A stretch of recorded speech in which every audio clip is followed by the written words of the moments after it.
Olá, bom dia, boa tarde, boa noite, tudo bem? Vamos recapitular a lição. Hoje a gente vai fazer um resuminho da lição de sexta. O título é Ele está aí. Gente, esse compilado aqui que tem de vários livros de Ellen White, né? Para você que não conhece, Ellen White é uma escritora da Igreja Adventista que nós cremos que ela foi inspirada por Deus para escrever os milhares de páginas que ela escreveu.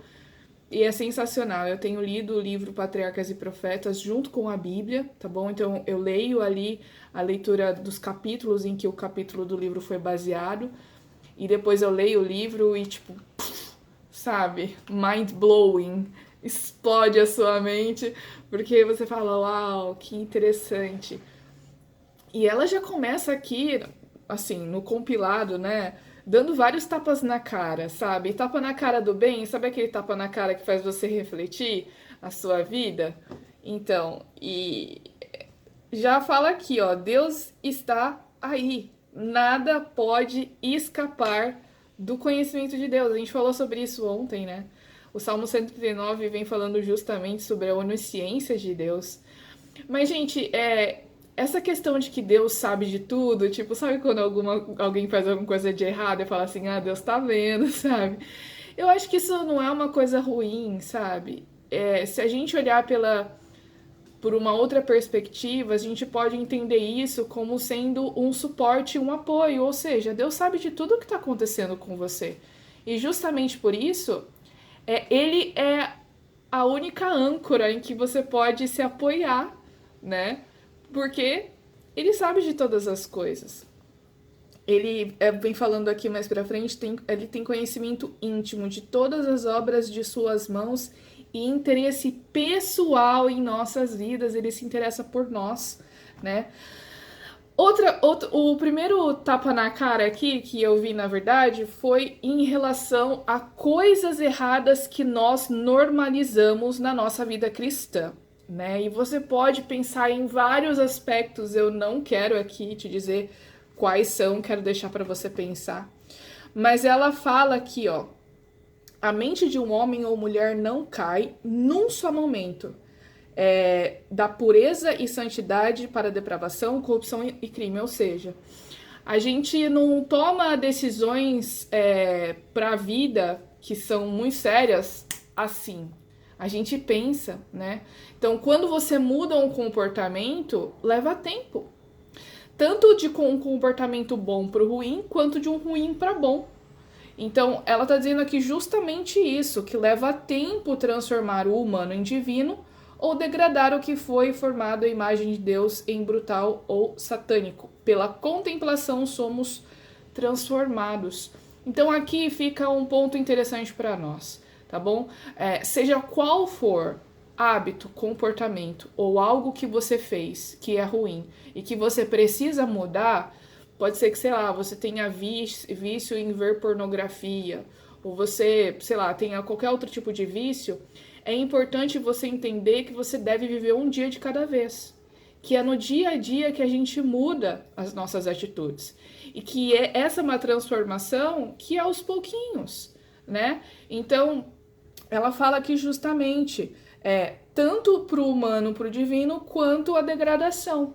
Então, se você está tendo dificuldade em mudar algo na sua vida, não desista. Gente, é igual dieta. A gente às vezes fica ali uma semana fazendo certinho. Chega um dia, a gente come um monte de besteira e fala, ai, acabou a dieta. Não, esquece, continua, segue, sabe? Porque no fim você vai alcançar o seu objetivo se você persistir. Então eu achei muito interessante. Ela fala aqui outros aspectos também, mas como eu não quero me alongar muito, eu acho muito interessante, achei muito interessante esses aspectos e vem aqui a lição vem trazendo algumas perguntas, né? Por exemplo, com base no que foi descrito no domingo, você caracterizaria as respostas de Adão e Eva a Deus em Gênesis 3 como evidência da culpa ou vergonha? Né? Olhando o relato de Adão e Eva depois que eles pecaram, eu acho que o primeiro sentimento deles foi vergonha. Eu acho que a culpa veio só depois, sabe? Eles viram que eles estavam nus e eles quiseram se esconder, não porque eles tinham feito uma coisa errada, mas porque eles estavam pelados. Eu acho que a culpa veio depois que veio o processamento de tudo que eles tiveram feito, que Deus chama a atenção deles e diz as consequências do pecado deles. Então, assim, eu acho que a culpa foi o primeiro. Como os cristãos podem desenvolver uma visão saudável da sexualidade? Gente, eu quero encerrar com essa pergunta aqui, tá bom? Tem um texto incrível do pastor Diego Barros para a parte dos pequenos grupos, e eu acho que vale muito a pena você ler e pensar nas respostas, mas eu acho que muita gente, quando fala de vida cristã, relaciona a uma prisão.